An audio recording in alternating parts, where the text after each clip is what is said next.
네, 이번 주에는 앞서 말씀드린 것처럼 일정들이 상당히 많습니다. 변동성도 확대가 될 수 있는 구간이 될 텐데 오늘 또 적절한 분을 모신 것 같습니다. 키움증권 투자전략팀의 한지영 연구원 모셨습니다. 어서 오세요. 안녕하십니까. 네. 일단은 뭐 가장 먼저 주목이 되는 것이 미국에서 발표되는 CPI 아니겠습니까? 그렇습니다. CPI가 화요일인가요? 그때 네, 발표가 맞습니다. 됐는데 어떻게 예상을 하세요? 근데 뭐 일단은 네. 결론부터 먼저 말씀을 드리면은 그 인플레이션 내려간다, 잡히고 있다. 이 저희들의 전망, 기대감은 훼손되지 않을 거다. 이 말씀을 드리고자 합니다. 예. 보통 이제 블룸버그 컨센서스를 많이 참고를 하는데 그걸로 놓고 봐도 그렇고 제 개인적으로 놓고 봐도 그렇고 이번에 5월 CPI 헤드라인 기준으로 4%대 극초반 나올 것 같다라고 보고 있고요. 그 정도만 나와도 지난번 4월 소비자 물가가 4.9%였으니까 내려가고 있다라는 전제는 변함이 없다라고 보시면 될 것 같아요. 네. 그래서 한때 저희가 지난주 보시면은 호주 중앙은행이랑 또 RBA 캐나다 중앙은행이 금리 인상 해버리는 바람에 그렇죠. 시장에서도 야 이거 연준도 다시 또 인상하는 거 아니야? 이 우려들이 제기가 됐었는데 네. 어디까지나 그냥 기후에 그칠 거라고 보는 게 그들이랑 미국이랑 물가 레벨 자체가 다르다. 이거에 주목해 보시면은 네. BOC나 RBA 금리 인상 저희 주식 투자자들 입장에서는 노이즈 정도로만 치부해 보시면 될 것 같다. 이 말씀을 드릴게요. 네, 그러니까 시장이 예상했던 것처럼 네. 나오면서 시장의 노이즈 정도만 될 것이다라고 말씀해 주셨는데 그렇다면은 연준이 FOMC를 통해서 금리를 동결하고 네. 나서는 시장에서 이것이 불확실성 해소 측면에서 긍정적으로 받아들여지겠습니까? 아니면 7월을 더 우려를 하겠습니까? 지금 연준 입장에서도 확실한 시그널을 주는 것보다는 약간 모호성을 계속 제공하는 게 그들 입장에서 더 좋은 선택일 거라고 생각하고 네. 있어요. 그래서 보통 저희가 FOMC 끝나면은 FOMC 이후 불확실성 해소 이걸로 올라가고 그렇죠. 그랬었는데 불확실성은 계속 좀 남아둘 것 같아요. 연준 같은 경우도 6월 FOMC 때는 금리를 동결은 할 것으로 예상이 네. 되는데 대신에 시장에서도 지금 연준이 언제 금리 인하를 할까 또 그 긴축을 멈출까 여기에 대해서 좀 과도한 기대를 하고 있거든요.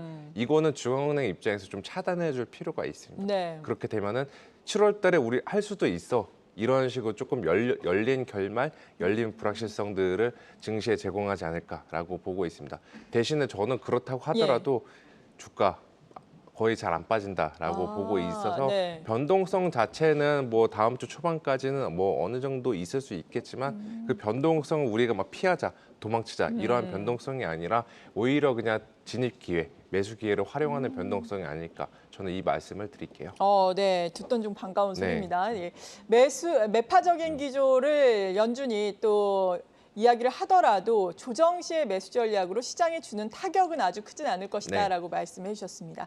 그리고 또 FOMC가 끝난 이후에는 주요 실물 지표들도 그렇죠. 발표가 되잖아요. 중국에서는 특히나 소매 판매, 산업 맞습니다. 생산이 발표가 되는데 요즘 발표되고 있는 중국의 경제 지표들이 계속해서 좀 실망스러웠잖아요. 맞습니다. 이번에는 어떻겠습니까? 이번에도 기대치는 좀 그 둔화가 될 것 같아요.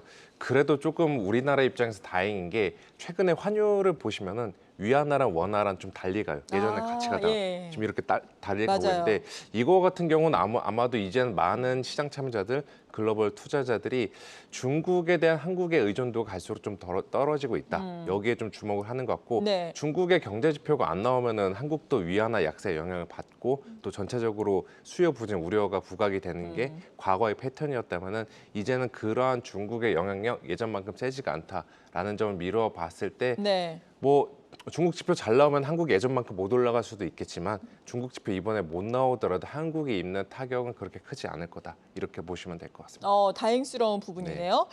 그리고 코스피가 오늘은 쉬어가고 있지만 지금 연중 최고점까지 올라오고 있는 그쵸, 상황이잖아요. 반갑죠. 네, 맞습니다. 맞습니다. 반가운데 2,600선에 지금 뭐 거의 안착을 했다라고 봐도 무방할 것 같아요. 앞으로의 방향성은 어떻게 보세요?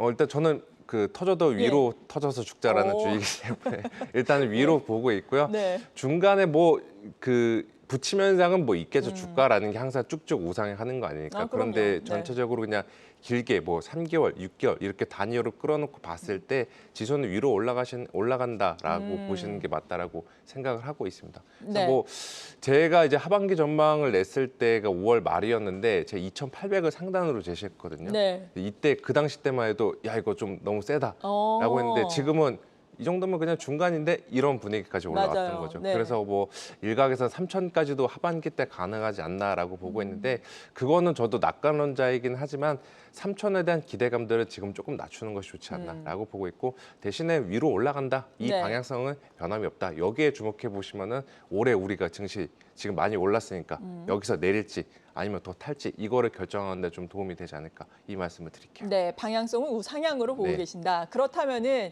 이 우상향 기조 내에서 네. 어떤 종목이 또 대장주가 될지가 관건이잖아요. 오늘은 뭐 반도체주가 쉬어가고 있지만 그래도 또 반도체 나아진다고 하고 있고 외국인은 꾸준하게 사들이고 그쵸. 있고 2차 전지가 좀 쉬어가다 다시 올라오고 있단 말이죠. 그쵸. 네. 테슬라도 뭐 1,000조 시가총액 다시 네. 돌파했다 이런 소식도 들려오고 있는데 반도체와 2차 전지 어떻게 보세요?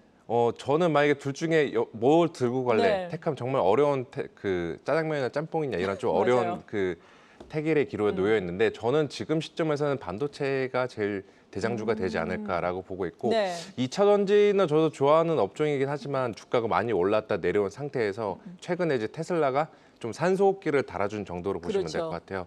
그래서 2차 전지주 같은 경우는 좀 기민한 트레이딩 하신 분들에게는 트레이딩 관점에서 접근하시는 건 좋다라고 말씀을 드리고 싶고 네. 쭉 들고 간다. 그리고 매매 뭐 한 달에 한두 번씩 한다. 일주일에 한두 번씩 한다. 이러신 분들은 그냥 반도체 주 들고 가시는 게 차라리 유효한 전략이다. 저는 이 말씀을 드릴게요. 네, 그렇군요. 시장의 주도주로는 반도체가 될 것이다라고 네. 도움 말씀을 주셨습니다. 그리고 또 요즘에 많은 업종들이 순환매를 돌아가면서 오름세를 나타내고 있잖아요. 오늘도 뭐 의료기기라든지 그렇죠. 뭐 AI 또 의료 쪽 이런 쪽이 올라가고 있는데 어떤 섹터를 또 유망하게 보세요? 반도체 말고 예. 좀 볼만한 게 이제 역시나 좀 엔터 쪽이 아닐까라고 엔터. 생각하고 예. 있고요.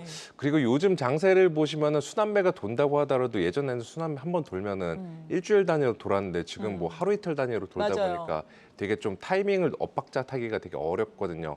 저는 이러한 장세에서는 그 한두 개씩 테마로 잡고서 그냥 그거 들고 가다가 내 차례 올 때 먹고 나오는 그러한 전략들이 차라리 지금 시장 대응하기에는 적절한 전략이 아닐까 이렇게 생각하고 있습니다. 네.